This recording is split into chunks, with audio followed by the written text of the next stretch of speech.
오늘 우리에게 주신 하나님의 말씀은 다니엘 6장 10절 말씀입니다. 하나님의 말씀 다니엘 6장 10절 말씀 같이 한번 읽겠습니다.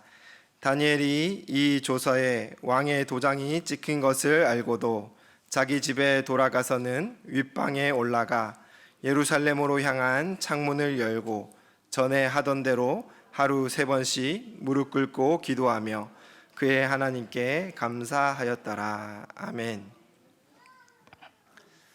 수요 특별 기도회 한여름밤의 산책, 귀한 시간에 오신 성도 여러분들을 주님의 이름으로 환영합니다. 산책이라는 단어는 들으면 들을수록 참 기분이 좋고 참 시원하지요.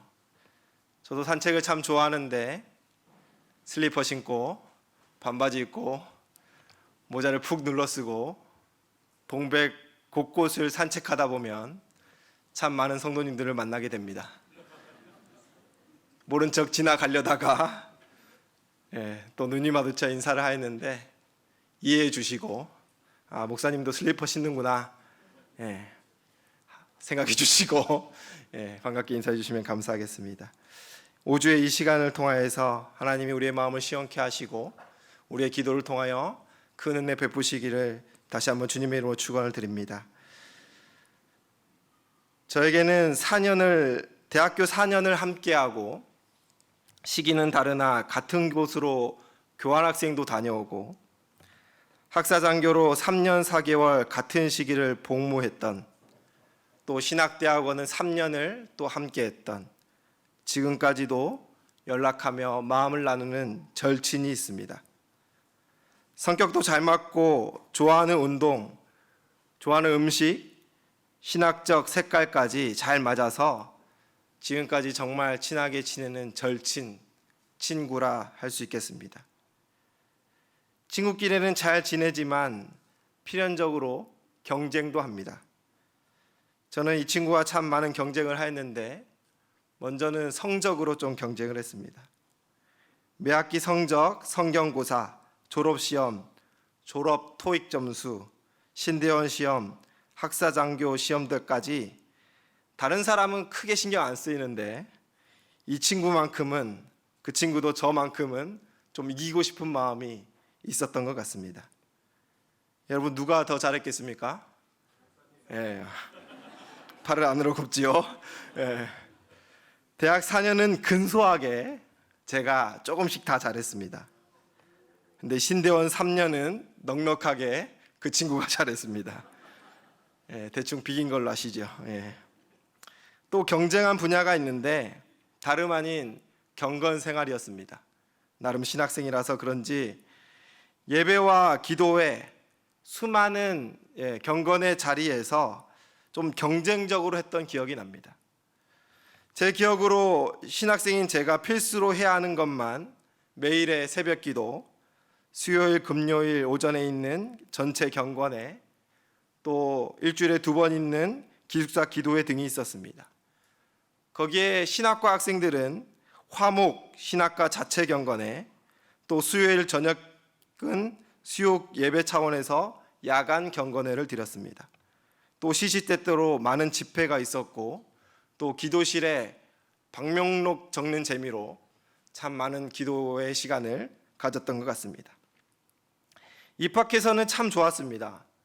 뜨겁고 순수했던 20살의 기독 청년이었던 저는 매일매일 그렇게 많은 기도의 자리, 말씀의 자리, 은혜의 자리가 있었던 것이 즐겁고 행복했는데 사실 모든 것이 처음 같지 않고 시간이 지나며 타성해졌고 왜 이렇게 기도회는 많은지 예배는 많은지 좀 불만이 올라오긴 했습니다. 시간이 지나며 꼭 가야 되는 것은 빼고 학점에 반영되는 것 아니면 좀 안 가고 싶은 마음이, 빠지고 싶은 마음이 저를 포함한 대다수의 신학생들에게 올라왔습니다. 그런데 저는 대학교 4년 내내 어떤 경건에도 기도회도 결석하지 않았습니다. 왜 그럴까요? 경쟁심 때문입니다. 누구보다 성실하고 믿음이 좋아서가 아니라 제 곁에서 경쟁하던 친구 때문이었습니다. 제가 좀 빠지고 싶은 기색만 보이면 제 친구는 저를 정죄했습니다. 너 같은 놈이 무슨 목사가 된다고.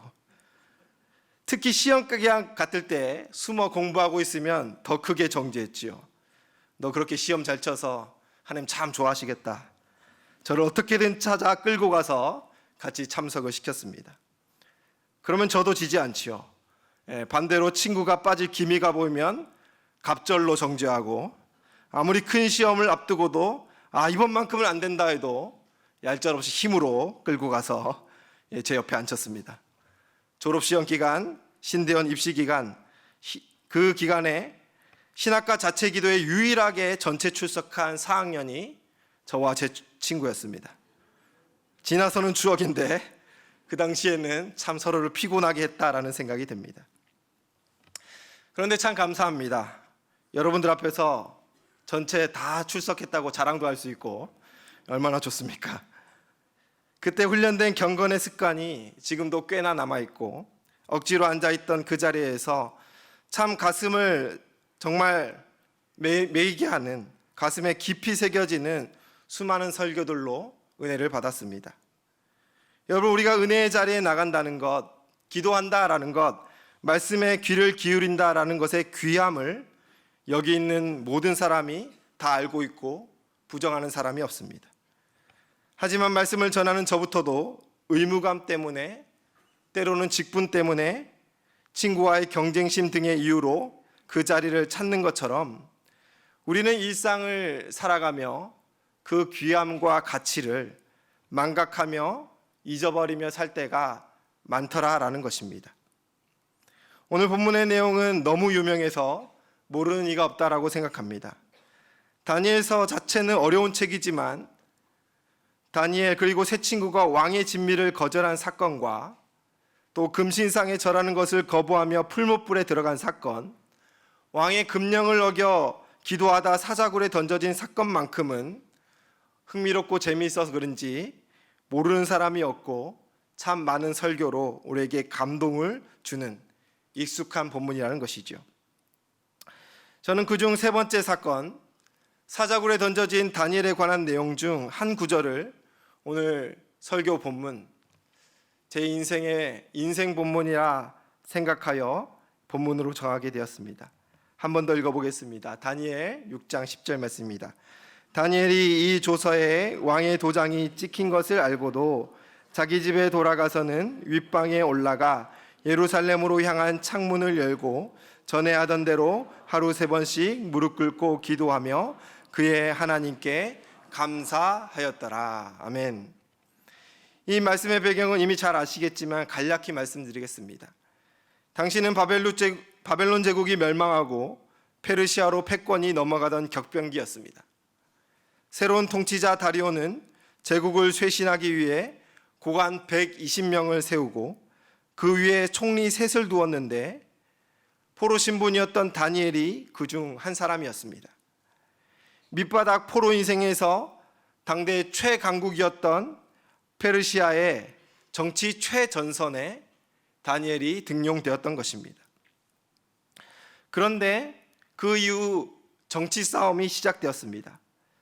왕이 다니엘의 유능함을 보고 총리 셋 중에서도 다니엘을 최고 우두머리로 세우려 하자 시기심에 불탄 정적들은 자신들의 모든 것을 총동원해 다니엘의 승진을 막으려 했던 것입니다. 흔히 권력 대립이 일어나면 상대의 잘못이나 가족, 측근들의 비리를 찾아 비방하고 끌어내리지요. 없으면 만들어서라도 타격을 입히기 마련입니다. 다니엘의 반대 진영이 눈에 불을 켜고 고발할 근거를 찾았지만 애석하게도 아무런 허물도 다니엘에게는 없었습니다.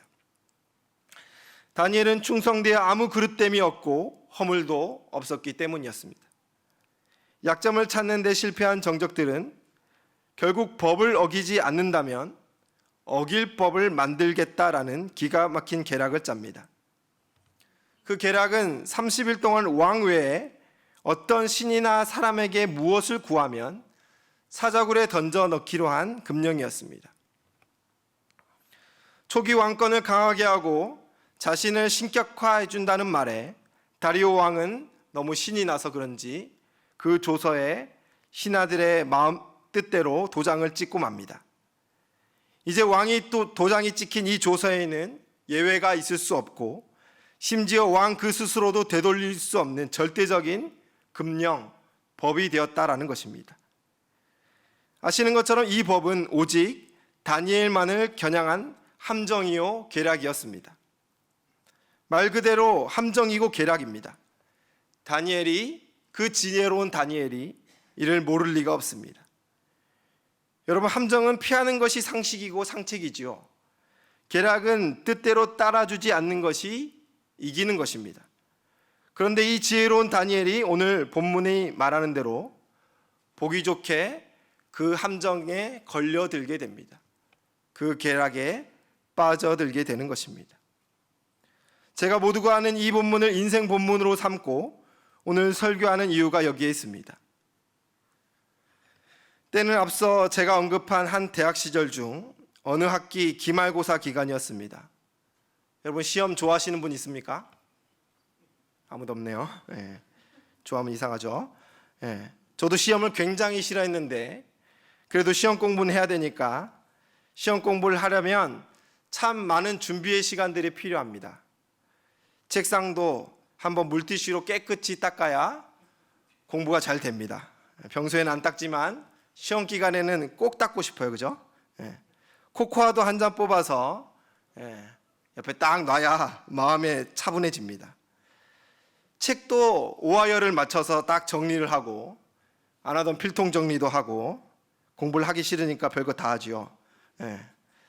기지개도 펴고 하품도 하고 이제 준비를 다 해서 이제 시험 공부를 해야 합니다. 근데 딱 시작하려는데 갑자기 성경책이 눈에 들어옵니다. 그래, 성경책도 읽어야지, 성경 묵상도 해야지, 시험 공부도 잘 되겠지 하면서 시험 공부를 제쳐두고 제가 원래 읽던 순서대로 성경을 읽기 시작했습니다. 공부가 얼마나 하기 싫었던지 평소보다 얼마나 집중을 잘해서 성경을 읽었는지 모르겠습니다. 그렇게 재미있게 성경을 읽다가 오늘 본문 다니엘 6장 10절과 마주하게 되었습니다. 너무나 익숙하고 잘 아는 내용인데 이 말씀에 눈이 계속 가게 되었고 그 말씀 중에 세 글자가 제 마음을 강하게 내리쳤습니다. 그 세 글자는 바로 알고도라는 표현이었습니다. 말로 표현하기 힘든 울림이 있었고 그 기억을 잊을 수가 없습니다. 그 알고도라는 세 글자를 보며 책상에 엎드려 한참 울었던 것 같습니다. 여러분, 이 알고도라는 이 세 글자에 대단한 의미가 숨겨져 있어서는 아니었습니다. 문맥만 보면 쉽게 알 수 있습니다. 다니엘이 알고도 알았다는 것은 무엇입니까? 이 왕의 조서의 무게감, 조서가 자신을 겨냥하고 있다라는 것, 이 함정에 빠지면 사자굴에 던져져 죽게 된다라는 것입니다. 이것을 다니엘이 알았다라는 것이지요. 그런데 그가 알고도 행한 것이 무엇입니까? 다만 기도했다라는 것입니다.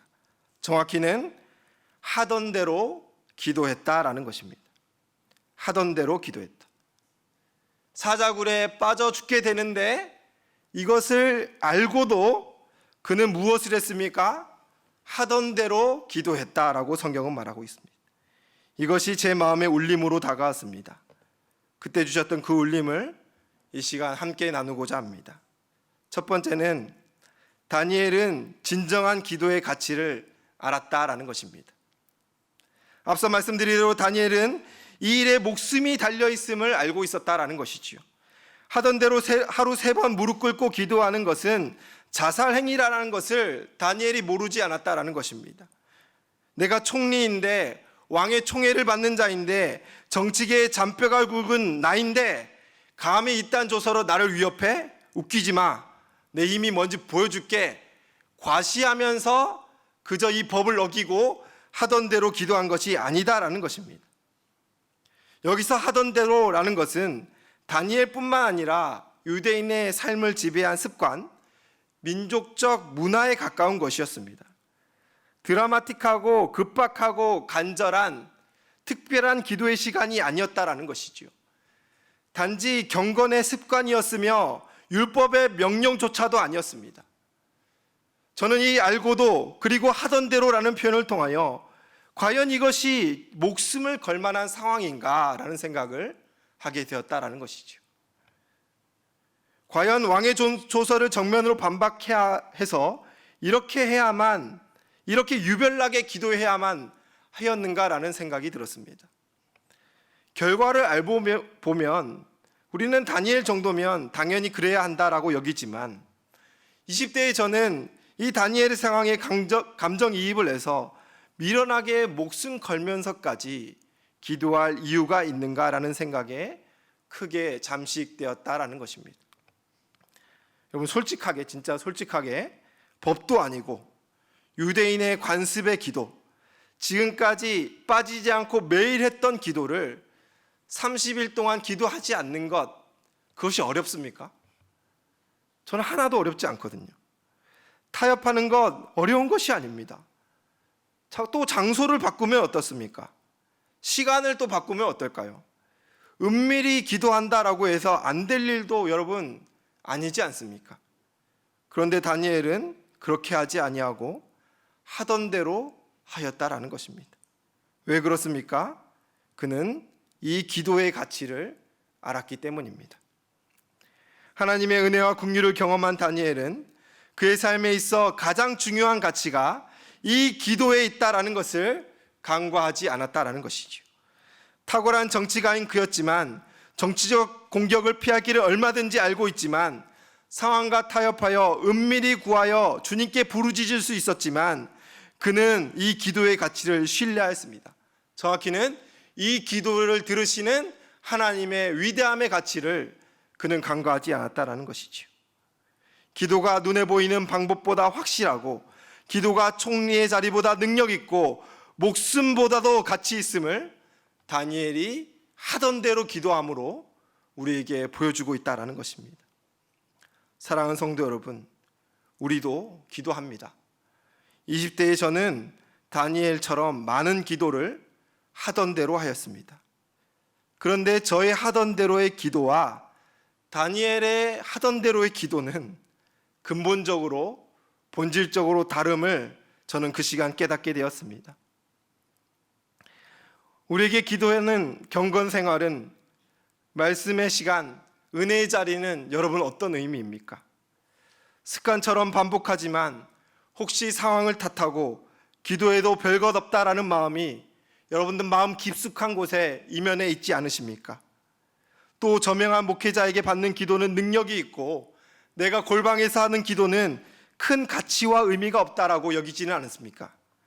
유명 집회, 대규모 특별 집회에 임하는 은혜의 역사는 다르고 매주 반복되는 경건의 자리는 딱히 큰 의미 없다 여기시지는 또 않으신가요? 다니엘의 기도에는 무슨 특별함이 있었습니까? 그가 고국을 잃은 자로서 예루살렘을 사모하며 그 방향으로 창문을 연 것 외에 여러분, 이 기도에 어떤 특별함이 있습니까? 우리가 정말 기도의 가치를 아는 자들이라면 우리는 어느 자리에서도, 어떤 상황에서도, 어떤 처지에서도 이 다니엘의 기도를 실현할 수 있다는 것을 믿으시길 바랍니다. 우리 하나님은 기도의 모양을 보는 것이 아니라, 어떻게 기도했느냐를 보는 것이 아니라, 어떻게 특별한 모양새가 있느냐를 보는 것이 아니라 기도의 가치를 아는 자에게 응답하심을 여러분들 꼭 기억하시기를 주님의 이름으로 축원합니다. 두 번째는 다니엘은 하나님의 주권을 알았다라는 것입니다. 다니엘은 예루살렘으로 향한 창문을 열고 기도하였습니다. 11절에 보면 무리들이 모여서 그 모습을 발견했다라고 합니다. 발견한 것입니까? 아니지요. 다니엘이 보여준 것입니다. 다니엘이 일부러 들킨 것입니다. 다니엘은 이 1년의 과정 가운데 조금의 주저함도 없었습니다. 머뭇거림도 없었습니다. 사자굴에 빠진다라는 것의 의미를 알고 있었지만 그는 주저하지 않았습니다. 창문을 닫지도, 세 번을 한 번으로 줄이지도, 주변을 의식하지도 않고 감시자를 둔 것도 아니고 나를 보호하라고 경호원을 세운 것도 아니고 정말로 하던 대로 기도하였다라는 것입니다. 왕의 도장이 가진 힘보다 우리 하나님의 능력이 크다라는 것을 그가 믿어 신뢰하였다라는 것이지요. 자신의 생명의 주권이 하나님께 달려 있음을 다니엘은 신뢰하였다라는 것입니다. 누누이 설명드린 것처럼 다니엘은 그 조서에 찍힌 왕의 도장의 권력의 힘, 위대한 힘을 알고 있었습니다. 그 힘은 그 도장의 주인인 다리오 왕 그 자신도 바꿀 수 없는 힘이었다라는 것이죠. 14절을 우리가 같이 한번 읽어볼까요? 14절입니다.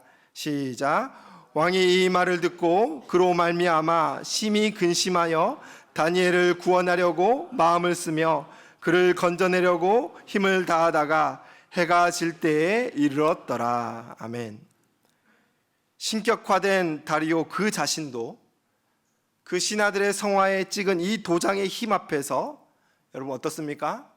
방법을 찾지 못하였다라고 말하고 있습니다. 다니엘을 사랑하여서 다니엘만큼은 건져주고 싶은데 온 힘을 다해도 다니엘을 건질 방도가 다리오에게 없었다라는 것입니다. 다리오가 누구입니까? 당시 세계 최강국의 제왕이었습니다. 절대 권력자였습니다. 그가 할 수 없는 것을 우리 하나님께서 하실 수 있음을 다니엘은 믿어 의심치 않았다라는 것이지요. 다리오보다 위에, 그가 찍은 도장보다 위에 우리 하나님이 계시다는 사실을 다니엘이 신뢰하였다라는 것이지요. 여러분도 신뢰하십니까? 우리는 알고는 있는데, 이해는 하는데, 그렇다고 입술로 고백까지 하면서도 사실 이 다니엘처럼 애석하게도 신뢰하지 못할 때가 너무나 많다라는 것이죠. 사랑하는 성도 여러분, 우리도 이와 같길 원합니다. 여러분, 세상 사람들이 우리를 무엇이라 부르는지 아십니까? 설교단에서 다루기 힘든 과격한 말이지만 여러분, 기독교를 개독교라고 부릅니다. 제가 또 들은 말 중에 기가 막힌 말이 주 예수를 주식회사 예수라 부르는 사람들이 있습니다. 사람들이 왜 이렇게 우리를 부릅니까? 세상이 악해서, 그들이 무지해서, 일부의 잘못만 보고 왜곡해서, 여론이 조작되고 정부가 반기독교적이라서, 기독교가 하나 되어 큰 힘을 보여주지 못해서 여러분 그렇습니까? 여러분 죄송하지만 다 아니죠. 우리가 이처럼 불리는 이유는 우리가 다니엘처럼 기도하지 않고, 다니엘처럼 살지 않고, 다니엘처럼 하나님을 신뢰하지 않아서 그렇습니다. 하나님의 주권을 신뢰하지 않고 살아서 그렇다라는 것입니다.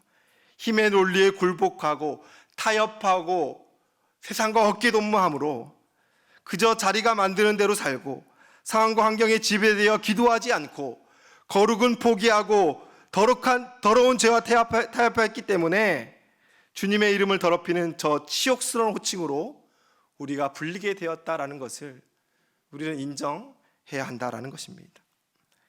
여러분, 하나님의 주권을 인정하고 기도하고 살아가는 자는 세상이 조롱할래야 조롱할 수가 없습니다.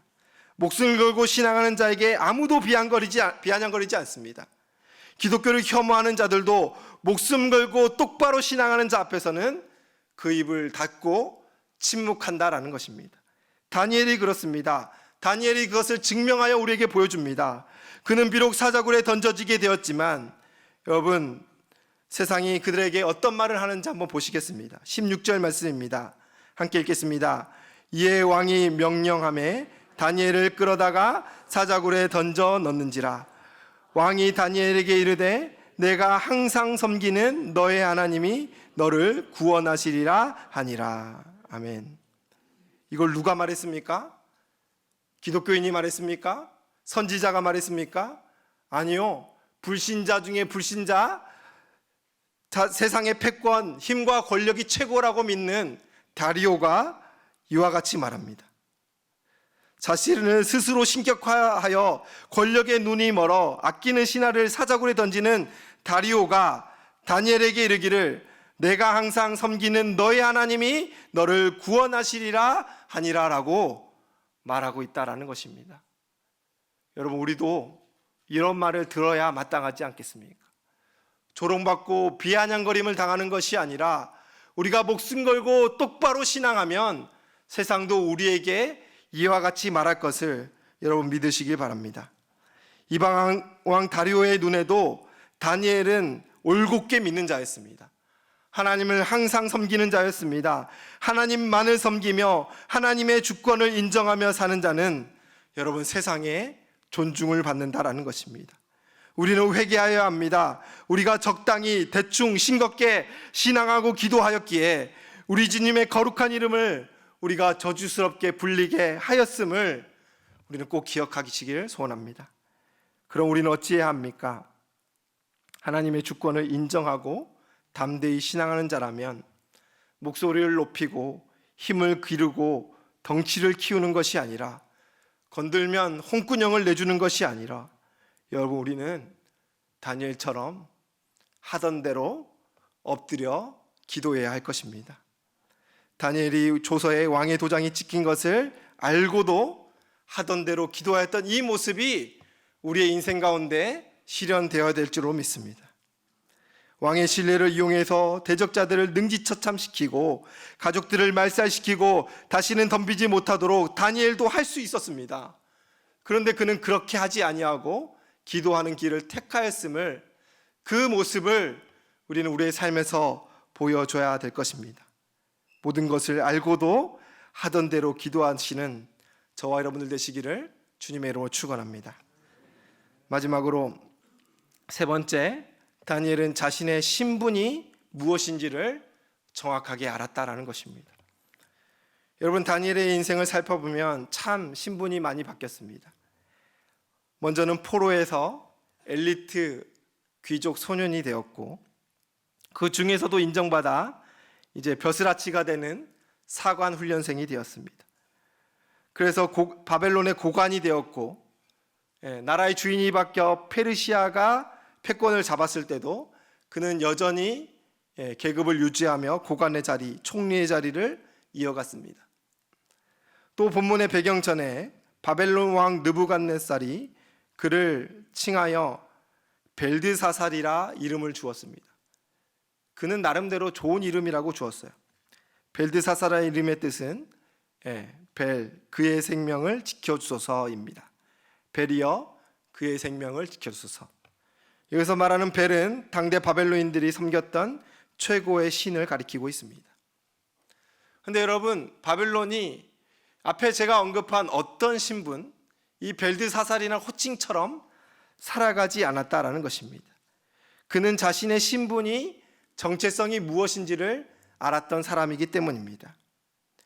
다니엘의 본래 이름 다니엘은 하나님은 나의 재판장이시다 라는 뜻입니다. 하나님은 나의 재판장이시다. 그는 앞선 어떤 신분처럼 살지 않고 벨드사살이라는 이름을 거부하고 세상과 타협하지 않고, 그는 본래 자신의 이름 다니엘, 하나님은 나의 재판장이시다, 하나님은 나의 주관자이시다, 하나님은 나의 절대자이시다, 하나님은 나의 주인이시다라는 이 정체성과 신분을 잃어버리지 않고 끝까지 견지하여 견고하게 살았다라는 것을 우리는 꼭 기억해야 될 것입니다. 우리는 어떻게 살아갑니까? 그가 그의 이름처럼 하나님의 주권 아래 살고 땅의 어떤 신분과 세상의 하늘의 시민권을 바꾸지 아니하며 살아간 이 견고한 모습처럼 우리도 살아야 할 것입니다. 그렇게 그가 왕의 도장이 찍힌 것을 알고도 하던 대로 기도할 수 있었던 것입니다. 그가 벨드사살이 아닌 다니엘이라는 이름으로 살기 가능한 것입니다. 바벨론 포로기라는 환경은 다니엘에게 그 이름을 버려, 자신의 신분을 버려 포로가 아닌 기득권을 누리며 살라라고 수없이도 충동질하였을 것입니다. 출세의 길을 걷게 된 고관의 신분은 바벨론에게 매일매일 이제 현실에 순응하라 그를 설득하였을 것입니다. 주변의 모두가 그를 벨드사살이라 부를 때에 바벨론의 권력을 인정하고 세상의 안정을 누르라, 세상의 온갖 향락과 화려한 문화로 배부른 음식으로 그를 적셔서 그로 하여금 벨드사살로 살게 하려 했지만, 다니엘은 한순간도 1분 1초도 벨드사살로 살지 않고 다니엘이란 이름으로, 하나님의 백성이란 신분으로 하나님의 자녀의 정체성으로 살았음을 우리가 꼭 기억했으면 좋겠습니다.